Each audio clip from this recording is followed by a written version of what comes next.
दोस्तों देखिए, ये ग्रो बैग मैंने भरा। ये देखिए इस तरह से इसको नीचे से कचड़ा भरा है, फिर इसके बाद भूसी की दान भूसी जो है वो चावल की जो धान की होती है उसको मिला के मिट्टी भरी, इसमें गोबर डाला। और ये देखिए किचन कंपोस्ट डाल रहे हैं। क्यों डाल रहे हैं इसका रीज़न आपको बता दें। मैंने जो गलती की वो भी दिखाएंगे आपको। और अब नीम, पहले ये देख लीजिए, अब इसमें नीम की खली डाल दी है। और ये सब इसलिए जल्दी जल्दी कर रहे हैं क्योंकि बारिश, थोड़े हल्की हल्की बारिश हमारे यहाँ हो रही है, तो इसमें ये पेड़ चल जाएगा। और ये देखिए, ये डाल रहे हैं पास पाउडर, ये देखिए, जिससे फफूंद ना लगे। क्योंकि इसमें, वैसे तो मैंने इसमें किचन वेस्ट और पत्तों का खाद सब सूखी भरी है, पत्ते भरे हैं, सूखे हैं। और किचन का भी जो मटेरियल भरा था वो सुखा के भरा था। ये हमने बनाया था जून में, मई एंड और जून स्टार्टिंग में ये ग्रो बैग भरना शुरू कर दिया था। और ये 18x18 का देखिए ग्रो बैग है। और ये सारे भूमिका मैं क्यों बना रही हूँ, मैं आपको बताना चाहती हूँ कि मेरे पास में ये देखिए इस तरह से हमने डाल दिया, यहाँ तैयारी कर दी। अब चलते हैं जिसलिए मैं ये सब कर रही हूँ, आइए दिखाते हैं।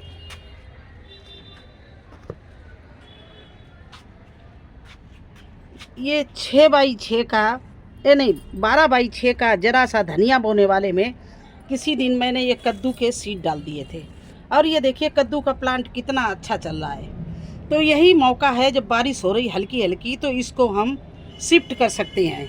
तो मैंने इसलिए वो ग्रो बैग तैयार करके छोड़ रखा था। उसमें कुछ नहीं बोल रहे थे कि ये कद्दू के प्लांट बहुत अच्छे चल रहे हैं और इसमें नहीं चलेंगे। देखिए इसमें नहीं चलेंगे क्योंकि इसमें उतना गहराई नहीं है।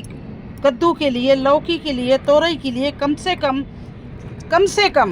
सुनिए मेरी बात, 18x18 को ग्रो बैग होना चाहिए। नहीं तो 22x22, 24x24, जितना बड़ा होगा, जितनी ही उसको जड़ फैलने को मिलेगी, उतना ही आपके यहाँ आपको हार्वेस्टिंग मिलेगी। ये केवल ये नहीं है कि किसी भी ग्रो बैग में लगा दो आपको अच्छी हार्वेस्टिंग मिले, ये नहीं मिल सकती है। क्योंकि जब तक आप इसके लिए बढ़िया मिट्टी, बढ़िया ग्रो बैग, बड़ा ग्रो बैग नहीं लगाएंगे तब तक कद्दू अपना फल नहीं देगा। फूल आते रहेंगे और झड़ते रहेंगे। तो दोस्तों ये देखिए, वो साथ में कई जमे हुए हैं, इसमें मैं निकालूंगी और सब इसी तरह से लगाऊंगी। लेकिन इसमें कितने चलते हैं कितने नहीं चलते हैं, आज बारिश का मौसम है तो हम सोचते हैं कि ये काम कर लिया जाए। क्योंकि धीरे धीरे बारिश में कोई भी सूखा भी प्लांट है, बारिश पड़ती रहेगी तो उसमें क्या होता है कि वो चल जाता है। तो देखिए इसमें घास भी बहुत हो गई है, ये घना भी बहुत था। इसमें जो चीज़ मिलती है सब इसी में लगा देते हैं। तो इसी में किसी तरह से धोखे में बीज लगा गए होंगे और ये कद्दू बहुत अच्छे निकले हैं। तो अब इसको हम जड़ से, मिट्टी सहित इस तरह से इन कद्दुओं को देखिए निकाल रहे हैं।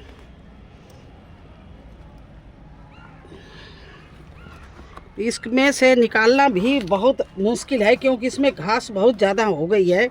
अब घास ने मिट्टी को बांध दिया है। तो देखिए इसको हम चाहते हैं कि इसकी जड़ ना अलग होने पाए, तो इस तरह से पूरी ताकत से इस मिट्टी को हम निकाल रहे हैं। लेकिन इसके साथ साथ में घास बहुत है। ये देखिए इस तरह से इन प्लांटों को मैंने निकाल लिया। अब इन प्लांटों को निकाल के मैं सबसे पहले इनके नीचे के पत्ते तोड़ेंगे। ये देखिए इस तरह से नीचे के पत्ते तोड़ेंगे। आपने देखा होगा मेरे वीडियो में, देखना हमने बनाए हैं, चैनल में पड़े हुए हैं। मेरे पास में कद्दू 8-8, 10-10 लगते हैं इकट्ठा, क्योंकि मैं इनकी बहुत अच्छे से केयर करती हूँ। और ये घास भी निकाल रहे हैं। ये आपके यहाँ घास होती है नहीं, मुझे इस घास ने बहुत तंग कर रखा है। ये चारों तरफ अगर ऐसे ही लगा दिया तो ये घास, उसमें कद्दू से पहले ये घास जम जाएगी। तो इस घास को धीरे धीरे हम निकाल रहे हैं। देखिए इसकी सफाई करे दे रहे हैं। वैसे इस घास की बहुत लंबी जड़ें हो गई हैं। और ये देखिए कद्दू की जड़ें देखिए। तो अब ले चल रहे हैं उसी गमले के पास जहाँ पर अब मैं अभी सारा सामान डाल रही थी। लेकिन उससे पहले मैं इस घास को निकाल दूँ, नहीं तो उस गमले में भी ये घास हो जाएगी। ये घास किस तरह से ख़त्म करूँ मेरे खुद नहीं समझ में आता है। ये देखिए ये घास होती है,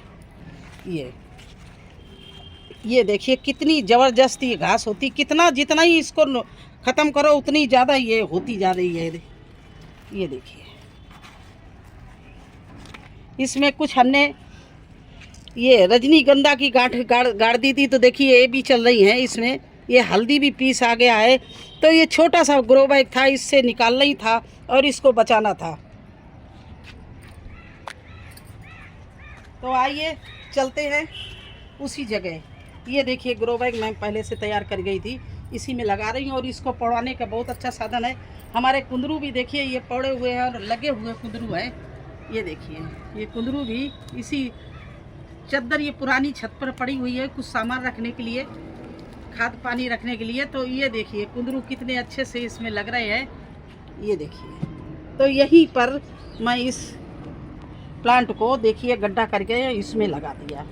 अब 3 प्लांट हैं, जो भी चलेगा ठीक है, नहीं चलेंगे तो कोई बात नहीं, कम से कम एक तो चल जाएगा।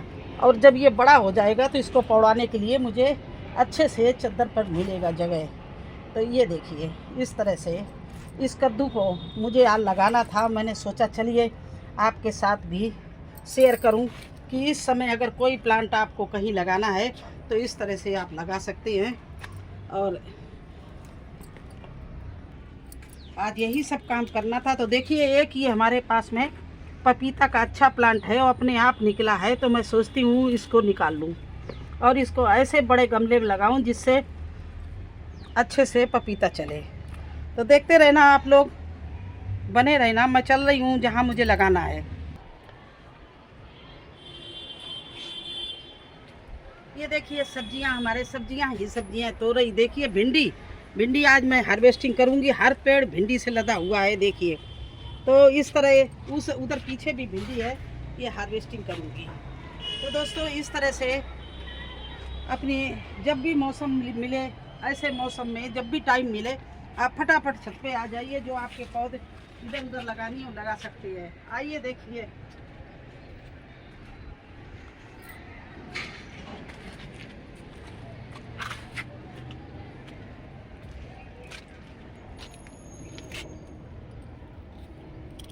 तो देखिए दोस्तों, ये सहजन का पेड़ हमारा है और ये क्यारी छोटी सी इसकी क्लियर थी।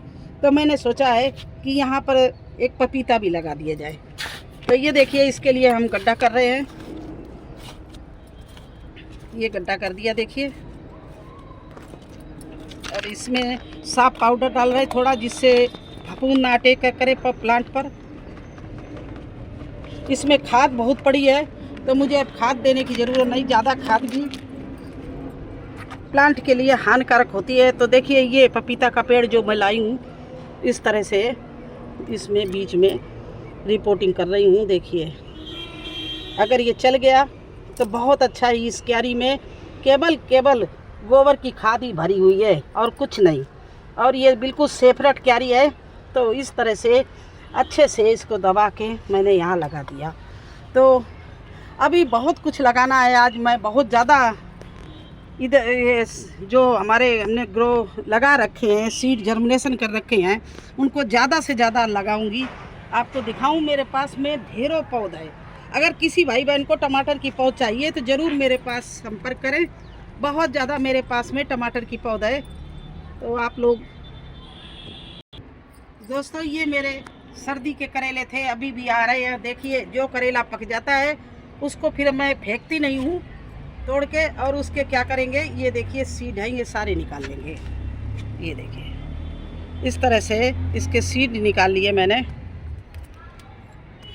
और इन्हीं सीडों को बरसात में बो दूंगी। ये देखिए इस तरह से। ये देखिए अभी करेला नया बोया हुआ है।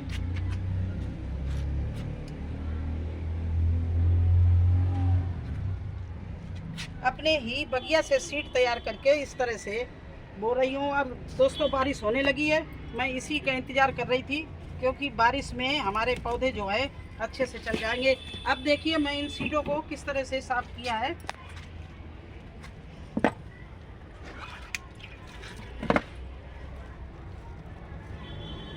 इन बीजों को मैंने इस तरह से, इसका लाल लाल जो कवर था वो उतार दिया है, और इन्हीं से फिर बुआई कर रही हूँ। आप लोग भी ऐसा कर सकते हैं। आप लोग मेरा वीडियो मिस मत करना, नहीं तो आपको पूरी जानकारी नहीं मिल पाएगी कि मैं क्या क्या बगिया में करती हूँ। लोग मेरे से पूछते हैं आपकी बगिया इतनी अच्छी क्यों, कि मैं यही काम करती रहती हूँ। देखिए इस गड्ढे में एक केवल निकला है, इसमें मैं सोचती हूँ कि 2-3 प्लांट हों, क्योंकि 18x18 का करेला है। तो इस 18x18 का बैग है, तो इसमें कम से कम 5-6 करेले के प्लांट होने चाहिए। अब देखिए इसको मैंने इनको ढक दिया है, बारिश हो रही है तो इनका जर्मिनेशन ज़रूर होगा। बस इस तरह से मैं काम करती हूँ। और ये देखिए बीज के लिए मैंने तोरई छोड़ दी है। मेरे तोरई का बहुत अच्छा सीड है, और जहाँ भी लगती है इतनी बढ़िया लगती हैं। तो इस तोरई को एक सीड के लिए मैंने छोड़ दिया। ये बहुत लंबी और बड़ी होती हैं, देखिए इस तरह से ये लगती हैं। ऊपर बहुत लगी हुई हैं नेट पर। तो कल भी मैंने हार्वेस्टिंग की थी। तो दोस्तों कैसा लगा हमारा ये वीडियो? अगर अच्छा लगा हो तो लाइक और सब्सक्राइब करना। आज मैं भिंडी की हार्वेस्टिंग करूँगी, क्योंकि भिंडी छोड़ देते हैं तो 2 दिन में ही पक के तैयार हो जाती हैं। तो देखिए इस तरह से मैं आज भिंडी को ले जाऊंगी तोड़ के।